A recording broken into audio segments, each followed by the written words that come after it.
Following video is an excerpt from my course Building Rapport, going beyond small talk with advanced communication skills.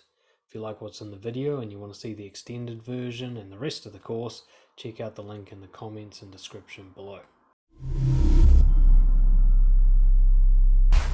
So now let's talk about building rapport in romantic relationships, which is all about flirting and maintaining intimacy. Now, everything we've already covered in this course will build rapport in a romantic way and will maintain intimacy in long-term romantic relationships.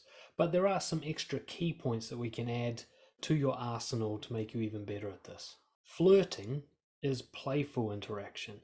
And you might get the impression from this course that a lot of what I've been talking about is quite serious conversation. But there's really nothing wrong with being playful. There's nothing fake about being playful, especially if it's balanced with the serious and deep stuff. So flirting is the playful, lighter stuff, but it's not superficial or dishonest. It's just more exciting and fun and happy. So I'll share just a few of my favorite flirting tips. It's better to have a few that you do well than too many and be overthinking it, and these can often be quite genuine as well. Obviously and deliberately misunderstand what someone is saying or doing as they are hitting on you and they are making a move on you. If someone you like comes to pick up a pen off your desk, you can say something like, "Oh, you're always finding an excuse to get close to me." One of my favorites is acting like you're struggling to resist your attraction to them, like they're a distraction to you, and you can't focus and you can't get on with your day and you're doing everything to hold yourself back. Like if a group of you are going to the beach and looks like you're going to share a car with the person that you're attracted to, you can say something like, no, I can't get in the car with her, I won't be able to think. Put someone less attractive next to me. Now, when I say acting and pretending, I mean it's so obvious to the other person that you're pretending. So there isn't a dishonesty here where you're acting so well that they believe you actually feel this way. They can sense the playfulness of it. They know that you're just putting on a show and that these are actually direct signs of attraction.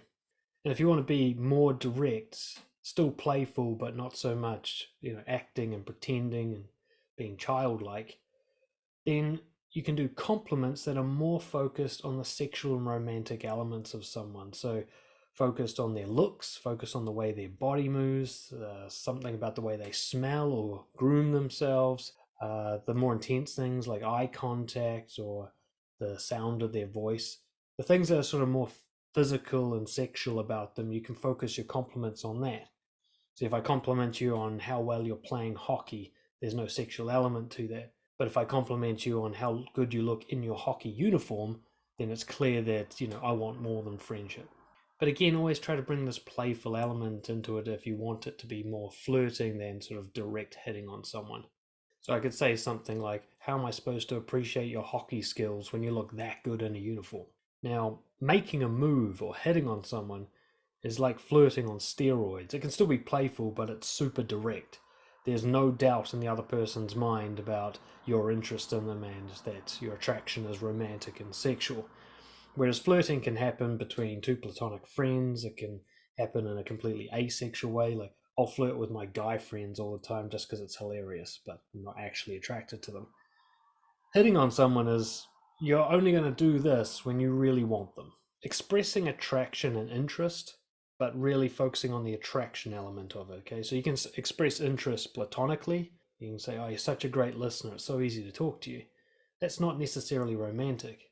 But expressing attraction directly is we observe something about them and show that the feelings you had about what you observed are sexual and romantic in nature. For example, I was once waiting for a date to show up at a cafe. When she walked through the door, I got a big flush of excitement. So that's what I told her. When she got up to me, I said, when you walked in the door, I got this big warm flush of excitement just looking at you. Now, it's very clear how I feel about her when I put it like that. And there's a little format that you can follow there. Observation, impact. When I noticed something about you, I felt emotion and feeling. So if those emotions and feelings are in the range of attraction, I felt attracted, I felt excited, I felt love, anything like that, and you attach that to something you observed about them, then that's directly hitting on someone.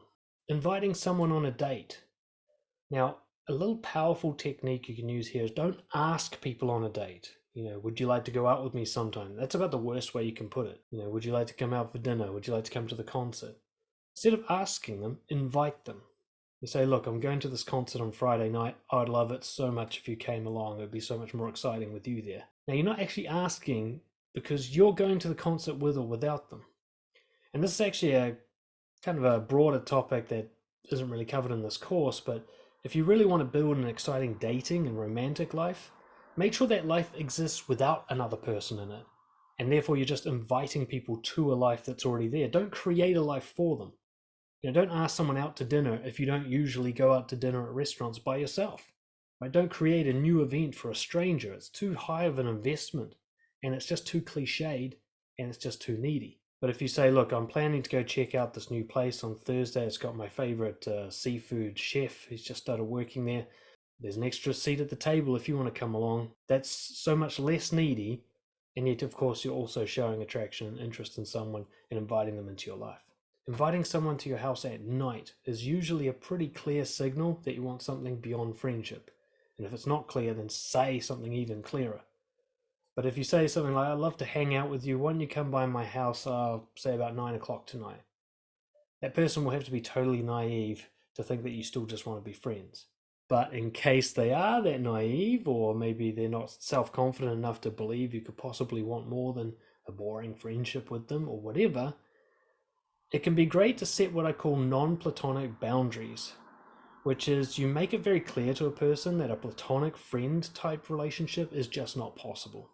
And you can literally say it like that. You can say something like, look, we could never be just friends because you're just way too hot. Or you can say, I'm too attracted to you for us to have a platonic relationship. So you should know that if I'm inviting you over to my house, you know what's up. Now, as a relationship grows, a romantic one, maintaining intimacy is really just about continuing focusing on what we've covered in this course so far. Put a special emphasis on emotional honesty, being very honest about what you feel as it comes up. That's what keeps a relationship intimate over time. It's also the biggest mistake that people make as they get into long-term relationships. Now, if you start going out and practicing what we talk about in this course and being really honest and powerful with people and vulnerable, you're going to get a level of attraction and interest that you may never have experienced before. And there's a classic problem or a kind of mistake that I see my clients often make, which is they get so excited about the results of being more honest that when they actually get a person, they slide back down into dishonesty and superficiality. They stop doing the thing that attracted the person in the first place. It's one of the biggest relationship mistakes in general is somebody puts all this effort in the front end and then they cut it off and become someone else later on once it's locked in. So if you've been really honest and vulnerable and a great charismatic listener at the beginning to create the relationship, you must keep doing that. Even if it feels like you're now risking something that you've created, you have to understand it's stopping that behavior that will risk it. If you want the relationship to keep going, keep being the person they were originally attracted to, even if they start testing you, even if they start complaining about your honesty or it becomes an inconvenience that you respect people or whatever it is. If they ever complain about something that was there originally when they first met you, double down on it and either push them away or make them accept it. So as I usually say, pick one thing from this video and go try it out in real life. And then once you've kind of mastered that or become comfortable with it, come back and choose another and just start injecting that playful sexual element into your rapport building. Thank you so much for watching. If you like what's in this video and you want more support, get in touch, dan@brojo.org, and we can talk about coaching.